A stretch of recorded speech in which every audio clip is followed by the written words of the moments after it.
Узаемасувязь вугла падзення і вугла праламлення. Эксперыментальна параўнаем вуглы падзення і праламлення пры пераходзе праменя святла з аптычна менш шчыльнага асяроддзя ў аптычна больш шчыльнае асяроддзе і наадварот.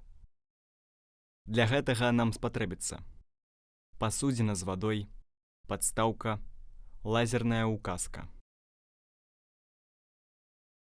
Накіроўваем на паверхню вады ў пасудзіне прамень святла. Падаючы прамень распадаецца на адбіты прамень і праломлены прамень. Вада аптычна больш шчыльнае асяроддзе, чым паветра. Значыць, пры пераходзе праменя з аптычна менш шчыльнага асяроддзя ў аптычна больш шчыльнае асяроддзе вугал праламлення меншы за вугал падзення. Працягваем дослед. Накіроўваем прамень святла з аптычна больш шчыльнага асяроддзя ў аптычна менш шчыльнае асяроддзе. Пры пераходзе святла з аптычна больш шчыльнага асяроддзя ў аптычна менш шчыльнае вугал праламлення большы за вугал падзення.